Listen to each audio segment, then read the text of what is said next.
साथियों, एक बार फिर से स्वागत है आप सबका आपके अपने चैनल एचपी संस्कृत में। जैसा कि आप सभी अपनी स्क्रीन पर देख रहे हैं, एक बार फिर से मैं आपके लिए प्रश्न पत्र विधा से कुछ प्रश्न लेके आया हूँ। मूल रूप से यह प्रश्न जो हैं पोस्ट कोड 753 की जो परीक्षा 10 तारीख को होने वाली है, उनके लिए यह प्रश्न महत्वपूर्ण है क्योंकि ये प्रीवियस ईयर में प्रश्न आ चुके हैं। तो आप गैस कर सकते हैं आपको किस प्रकार का प्रश्न पत्र में आपसे सवाल पूछे जा सकते हैं। तो समय न गवाते हुए आज के इस भाग को आरंभ करते हैं। तो मूल रूप से पिछले भाग में हमने 1 से लेकर 60 प्रश्नों को हल किया था। तो साथियों, यदि आपने उन प्रश्नों को नहीं देखा है तो आप मेरी वीडियोस में जाकर के देख सकते हैं।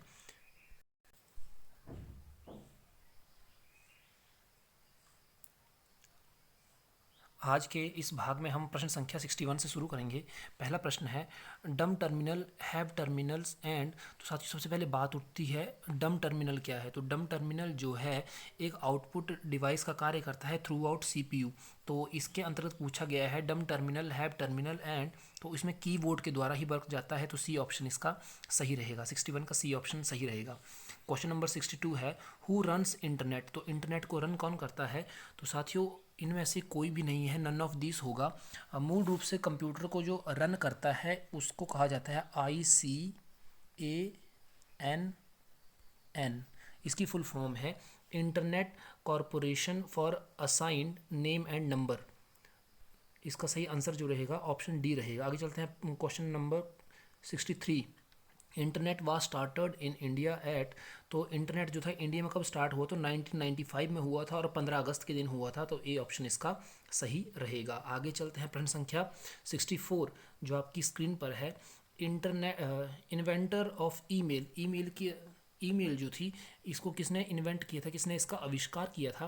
तो साथियों, उसके आविष्कार जो किया था वो थे रे टॉमलिंसन। तो इसका सही ऑप्शन जो है डी ऑप्शन सही रहेगा, रे टॉमलिंसन। आगे चलते हैं क्वेश्चन संख्या 65 आपकी स्क्रीन पर है। The first computer virus seen in India is. जो पहला कंप्यूटर में वायरस देखा गया था इंडिया में वो कौन सा था।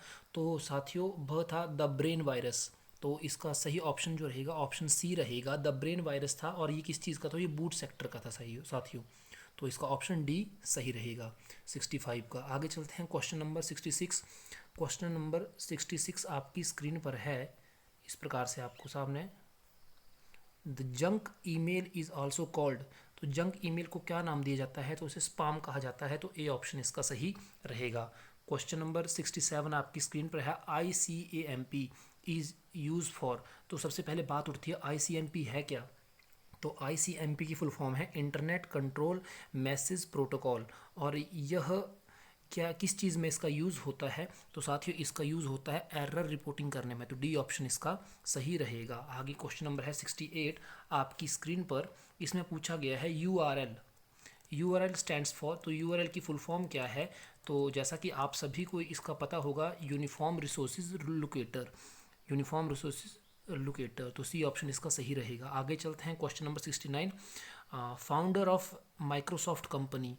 तो माइक्रोसॉफ्ट कंपनी के फाउंडर कौन थे या किसने बनाया था, इसके संस्थापक कौन थे। तो वो बिल गेट्स भी थे और पॉल एलन भी थे। तो इसका सही आंसर ऑप्शन सी रहेगा। और वर्तमान में जो माइक्रोसॉफ्ट कंपनी है उसके CEO कौन है। तो वो है सत्य नदेला, जो कि इंडियन है, भारतीय हैं। ये प्रश्न कई बार आ चुका है, बहुत सी परीक्षाओं में पूछा गया है। आगे बात करते हैं क्वेश्चन नंबर आपकी स्क्रीन पर है 70 जो कि कुछ इस प्रकार है, विंडो सॉफ्टवेयर बाज डेवलप्ड बाय। विंडो सॉफ्टवेयर किस कंपनी ने डेवलप्ड किया था। तो साथियों, वो किया था IBM ने। अब IBM की फुल फॉर्म क्या है। तो वह है international business machine. A option इसका सही रहेगा। आगे चलते हैं प्रश्न संख्या 71 आपकी स्क्रीन पर है, driver software does not need. तो किस चीज़ की नीड नहीं होती उनको, विंडो 95 की ज़रूरत नहीं पड़ती है ड्राइवर सॉफ्टवेयर में। तो ए ऑप्शन इसका सही रहेगा। आगे चलते हैं प्रश्न संख्या 72, eight which button is help menu available. तो हेल्प मेनू जो है किस बटन के पास होता है। तो वो स्टार्ट बटन के पास होता है। तो 72 का ऑप्शन रहेगा बी सही। आगे चलते हैं 73 प्रश्न है, you can keep your personal folder file and folder. आप अपने पर्सनल फाइल और फोल्डर को कहाँ रख सकते हैं। तो आप कंप्यूटर में देखेंगे माई डॉक्यूमेंट नाम की एक जगह है, वहाँ रख सकते हैं। तो बी ऑप्शन इसका सही रहेगा। आगे चलते हैं क्वेश्चन नंबर 74। तो इसमें प्रश्न है, data data that is copied from an application is stored in the, तो किस में स्टोर कर सकते हैं उसे, क्लिप बोर्ड। तो डी ऑप्शन इसका सही रहेगा। Question number 75, all the deleted file go to, सभी डिलीट फाइल कहाँ जाती है, जैसा आपको सभी को पता होगा रिसाइकल बिन में जाती हैं, तो ए ऑप्शन इसका सही रहेगा। आगे चलते हैं question number 76, the menu is selected to copy cut and paste, तो ऐसा कौन सा मेनू है जो कि कट भी करता है, कॉपी और पेस्ट भी इस चीज़ में यूज़ होता है, तो वो होता है एडिट। तो बी ऑप्शन इसका सही रहेगा। आगे चलते हैं क्वेश्चन नंबर 77, आपकी स्क्रीन पर है, date and time are available on the desktop at, date and time जो है ये डेस्कटॉप में कहाँ होते हैं साथियों, तो वो होते हैं टास्क बार के ऊपर। इसका डी ऑप्शन जो है 77 का सही रहेगा। आगे चलते हैं क्वेश्चन नंबर 78, आपकी स्क्रीन पर है, a collection of related file and files are called, जो कलेक्शन है आपके रिलेटेड फाइल्स की वो कहाँ होती है, तो डाटाबेस के अंतर्गत आती हैं, तो सी ऑप्शन इसका सही रहेगा। आगे चलते हैं क्वेश्चन नंबर 79, आपकी स्क्रीन पर है, प्रश्न है, each box in a spreadsheet is called, यहाँ पे प्रश्न पूछा गया, यह एम एस एक्सेल से पूछा गया कि each box in a spreadsheet, जो स्प्रेडशीट होती है जैसे उसमें इस प्रकार की लाइंस आती हैं और इस प्रकार से आते हैं, तो बोला इस चीज़ में जो स्प्रेडशीट है उसको क्या कहा गया है, तो साथियों जो रो एंड लाइन से बनता है इस प्रकार से, जो बॉक्स बनेगा इस प्रकार से, तो उसे कहा जाता है सेल, जो बनता है हॉरिजेंटल और वर्टिकल लाइन के योग से, तो इस प्रकार से ए ऑप्शन इसका सही रहेगा। आगे चलते हैं क्वेश्चन नंबर 80, आपकी स्क्रीन पर है, इसमें प्रश्न पूछा गया, the main folder on a storage device is called, कौन सा मेन फोल्डर होता है स्टोरेज डिवाइस में, तो होता है रूट डायरेक्टरी। ए ऑप्शन इसका सही रहेगा। आगे चलते हैं प्रश्न संख्या 81, आपकी स्क्रीन पर है, a folder is often referred to as, a folder is often referred to as, तो क्या होता है साथियों, वो होता है डॉक्यूमेंट के अंतर्गत है। फोल्डर्स जो फाइल्स आती हैं ऑफन किसके अंतर्गत, फाइल किसके अंतर्गत आती है, जो डॉक्यूमेंट के अंतर्गत आती है, तो बी ऑप्शन इसका सही रहेगा। क्वेश्चन नंबर 82 आपकी स्क्रीन पर है, Excel workbook is a collection of worksheet, साथियों एक्सेल में क्या आती हैं, तो वर्कशीट आती हैं, तो सी ऑप्शन इसका सही रहेगा। क्वेश्चन नंबर 83 आपकी स्क्रीन पर है, प्रश्न है, Microsoft Office is an example of, तो वो है horizontal market software, C option इसका सही रहेगा। क्वेश्चन नंबर 84 स्क्रीन पर है, which of the following is not related to a text formatting, text formatting में कौन सा नहीं आता है, तो यहाँ पर आप ऑप्शंस में देख रहे हैं, मर्ज चेंज भी टेक्स्ट के अंतर्गत टेक्स्ट फॉर्मेट है, टेक्स्ट स्पेसिंग भी है, लाइन स्पेसिंग भी है, सर्चिंग नहीं आता है साथियों, तो डी ऑप्शन इसका सही रहेगा। आगे चलते हैं प्रश्न संख्या 85, to correct the spelling in M S Word we use, तो स्पेल चेक का यूज़ करते हैं हम साथियों, तो बी ऑप्शन इसका सही रहेगा। आगे चलते हैं प्रश्न संख्या 86, अ default file extension for the word document की एक्सटेंशन क्या है, तो .doc है साथियों। यहाँ पे प्रश्न एक बार आया था कि 2007 की जो एम एस वर्ड है उसमें एक्सटेंशन क्या है, तो वहाँ की .doc एक्स साथ में लगाए साथियों, इस प्रकार से प्रश्न आया था एक बार। आगे चलते हैं प्रश्न संख्या 87, आपकी स्क्रीन पर है, a directory with in a directory is called, एक डायरेक्टरी के अंतर्गत पाने वाली जो डायरेक्टरी उसे क्या कहा जाता है, उसे सब डायरेक्टरी कहा जाता है, डी ऑप्शन इसका सही रहेगा। आगे चलते हैं क्वेश्चन नंबर 88 आपकी स्क्रीन पर है, प्रश्न है, M S Word is an example of, तो एम एस वर्ड क्या है, एक एप्लीकेशन सॉफ्टवेयर है, सी ऑप्शन इसका सही रहेगा। आगे क्वेश्चन नंबर 89 आपकी स्क्रीन पर है, अ वॉकिंग पॉइंट जो ब्लिंक करता है point, a blinking point with shows your position in text is called, तो साथियों जो अगर आप टाइप करेंगे तो ब्लिंक करता है एक वहाँ पे कर्सर, तो उसे कर्सर नाम से बुलाया जाता है, तो बी ऑप्शन इसका सही रहेगा। प्रश्न संख्या 90 आपकी स्क्रीन पर है, which application is commonly use to prepare a presentation, तो साथियों हम पावर पॉइंट का यूज़ करते हैं, तो बी ऑप्शन इसका सही रहेगा। क्वेश्चन नंबर 91 आपकी स्क्रीन पर है, क्वेश्चन नंबर 91 आपकी स्क्रीन पर है, प्रश्न है, meaningful file name help in easy file, meaningful file help in a easy file, तो वो साथियों वो कौन होती है, तो वो कहलाती है आइडेंटिफिकेशन, मीनिंगफुल के लिए आइडेंटिफिकेशन साथियों। आगे चलते हैं प्रश्न संख्या 92, but menu is selected to print. तो साथियों फाइल होती है जिसे हम प्रिंट करने के लिए हम चयन करते हैं, किस मेनू का चयन करते हैं, तो फाइल का करते हैं। आगे चलते हैं, प्रश्न संख्या 93 आपकी स्क्रीन पर है। A saved document is referred to as a file. इसका भी ए ऑप्शन सही रहेगा।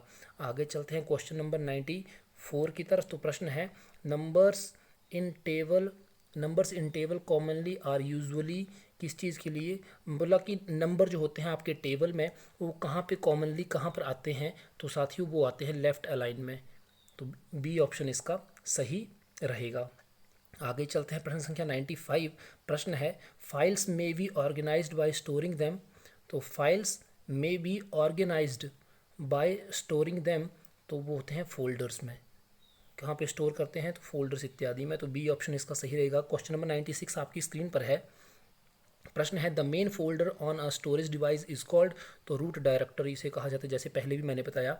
आगे चलते हैं, प्रश्न संख्या 97 प्रश्न है, which menu is selected to change font and style. तो फॉन्ट एंड स्टाइल किसके अंतर्गत आता है, तो साथ ही वो फॉर्मेट के अंतर्गत आता है। 97 का सी ऑप्शन सही है।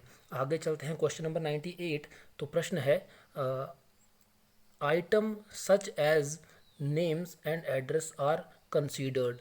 तो यहाँ पे पूछा गया, आइटम्स सच एज नेम और एड्रेस कहाँ पे कंसीडर होते हैं, तो वो रिकॉर्ड्स के अंतर्गत आते हैं। सी ऑप्शन इसका सही रहेगा। क्वेश्चन नंबर 99 आपकी स्क्रीन पर है। Number and formula entered in cell are called. तो न्यूमेरिक एंट्रीज। साथियों नंबर और फॉर्मूले जितने भी न्यूमेरिक के अंतर्गत आते हैं, न्यूमेरिक एंट्रीज के अंतर्गत आते हैं। प्रश्न है, which of the following is the ascending order of data entry. इसमें डाटा के विषय में पूछा गया कि यहाँ पे असेंडिंग ऑर्डर में कौन सा है, तो साथियों सबसे पहले आता है बिट, बिट के बाद आता है बाइट, बाइट के बाद आती है फाइल, फाइल के बाद आता है रिकॉर्ड। तो ए ऑप्शन इसका सही रहेगा। आगे क्वेश्चन नंबर 101 है। इस प्रश्न में पूछा गया है, computer for personal usages. Computer का यहाँ पे ऐसा कौन सा रूप है जो कि पर्सनल यूज़ में होता है, तो साथियों वो आता है माइक्रो कंप्यूटर। बी ऑप्शन इसका सही है। अगला प्रश्न है आपके सामने, बहुत इजी प्रश्न है। प्रश्न पूछा गया, father of computer is called. जो कंप्यूटर के फादर के नाम से जाने जाते हैं, तो सी ऑप्शन इसका सही है, चार्ल्स बेबेज। Charles Babbage. आगे बात करते हैं, बाबेज। आगे बात करते हैं, प्रश्न संख्या 103 आपकी स्क्रीन पर है। Modern computer was developed in. Modern computer किस ईयर में डेवलप हुआ, तो 1946 में। और आपके लिए प्रश्न है, उस कंप्यूटर का क्या नाम पड़ा था, ये आपने कमेंट के माध्यम से बताना है। आगे चलते हैं, प्रश्न संख्या 104, which material is lead as magnetic disk. तो मैग्नेटिक डिस्क में कौन सा होता है, तो आयरन ऑक्साइड। ए ऑप्शन इसका सही रहेगा। आगे चलते हैं, प्रश्न संख्या 105 आपकी स्क्रीन पर है। The digital computer is work on the theory of calculation के बेस पर काम करता है, तो ए ऑप्शन इसका सही रहेगा। आगे चलते हैं, प्रश्न संख्या 106, who design the first electronic computer ENIAC. तो फर्स्ट एनिक कंप्यूटर जो है, इलेक्ट्रॉनिक कंप्यूटर, इसको किसने डिज़ाइन किया था, तो साथियों वो थे पी एकर्ट एंड जॉन मार्शली। इसका सी ऑप्शन जो है सही रहेगा। प्रश्न संख्या 107 आपकी स्क्रीन पर है। Which type of device is the computer monitor. बोला which type of the device, computer की ऐसी कौन सी डिवाइस है जो कंप्यूटर को मॉनिटर करने में कौन सी ऐसी डिवाइस यूज आती है, तो वो है आउटपुट डिवाइस। बी ऑप्शन इसका सही रहेगा। कंप्यूटर मॉनिटरिंग की डिवाइस कौन सी है, तो बी आउटपुट डिवाइस है। आगे चलते हैं, प्रश्न संख्या 108 आपकी स्क्रीन पर है। In a computer which device is functionally opposite to a keyboard. यहाँ पे आपके सामने चार चीज़ें बताई हैं, यहाँ पर कौन सी ऐसी है जो कि उन सबसे अलग है, तो जॉयस्टिक क्या है, तो माउस की तरह कार्य करती है, माउस खुद करता है। ट्रैक बॉल जो है वो भी इसी प्रकार कार्य करता है, लेकिन प्रिंटर जो है प्रिंट करने का कार्य करता है, तो डी ऑप्शन इसका सही रहेगा। प्रश्न संख्या 109 आपकी स्क्रीन पर है। A joystick is primarily use for, किस चीज़ के लिए, तो जॉयस्टिक किसके लिए यूज़ होती है, तो कंप्यूटर की गेम्स के लिए होती है। बी ऑप्शन इसका सही रहेगा। प्रश्न संख्या 110 आपकी स्क्रीन पर है। With a C D you can. C D के साथ हम क्या कर सकते हैं, सिर्फ उसे हम रीड कर सकते हैं, तो ए ऑप्शन इसका सही रहेगा। आगे चलते हैं, प्रश्न संख्या 111। तो प्रश्न है, रैम इज एन। रैम क्या है, तो एक मेन मेमोरी है, तो बी ऑप्शन इसका सही रहेगा। आगे चलते हैं, प्रश्न संख्या 112 की तरफ। प्रश्न संख्या 112 है। इसमें पूछा गया है, the most common type of storage the most common type of storage are. बोला यहाँ से कौन सी ऐसी चीज़ है जो कि मेन कॉमन चीज़ में हम स्टोर में यूज़ करते हैं कंप्यूटर के अंतर्गत, तो वो है मैग्नेटिक। आगे चलते हैं, प्रश्न संख्या 113। तो प्रश्न है the instructions for starting the computer are housed in, किसके अंतर्गत आती है, तो वो रोम चिप के अंतर्गत आती है, तो सी ऑप्शन इसका सही रहेगा। आगे प्रश्न है 114। A permanent storage device is, permanent storage device कौन सी है, तो साथियों वो हार्ड डिस्क होती है। प्रश्न संख्या 115। Language which is understood by computer is, ऐसी कौन सी, बोला अ लैंग्वेज, ऐसी कौन सी language which is understood by the computer, जो कि कंप्यूटर उसको अंडरस्टूड करता है, तो वह मशीनी लैंग्वेज को करता है। आगे चलते हैं, क्वेश्चन नंबर 116 आपकी स्क्रीन पर है। प्रश्न है a computer work on which of the following system, किसके ऊपर वर्क करता है कंप्यूटर, तो साथियों वह कंप्यूटर जो है किसी के अंतर्गत वैसे कार्य यहाँ पर नहीं करता है, तो इसका डी ऑप्शन सही रहेगा। आगे चलते हैं, प्रश्न संख्या, ये में मूल रूप से सीपीयू के अंतर्गत कार्य करने वाला है, तो इनमें से कोई भी नहीं है। आगे चलते हैं, प्रश्न संख्या 117 आपकी स्क्रीन पर है। Information on a computer is stored as, तो किसके अंतर्गत, वो डिजिटल डाटा के अंतर्गत आता है। इंफॉर्मेशन कहाँ पे, डिजिटल डाटा। आगे चलते हैं, प्रश्न संख्या 118। तो प्रश्न है the main purpose of software is to convert data into information, इसमें कन्वर्ट करता है तो इंफॉर्मेशन में। प्रश्न नंबर 119। तो प्रश्न है in a computer which is the main part of system software, तो सिस्टम सॉफ्टवेयर मेन पार्ट कौन सा है सिस्टम सॉफ्टवेयर का, तो साथियों वो है ऑपरेटिंग सिस्टम। प्रश्न संख्या 120 जो कि आज के भाग का अंतिम प्रश्न होगा, और उसके बाद लगेगा जीके, तो जीके अगले भाग में बताऊंगा साथियों। तो देख लेते हैं प्रश्न संख्या 120 क्या है। तो प्रश्न संख्या 120 बोल रहा है वट इज़ टर्न की सिस्टम, टर्न की है, तो साथियों वो एक है कंप्लीट हार्डवेयर एंड सॉफ्टवेयर। तो साथियों आज के इस भाग में हमने प्रश्न संख्या 61 से लेकर के 120 तक के प्रश्नों को हल किया। आप कमेंट के माध्यम से बताएं आपके कितने प्रश्न हल हुए। मिलते हैं अगले भाग में, तब तक के लिए नमो नमः।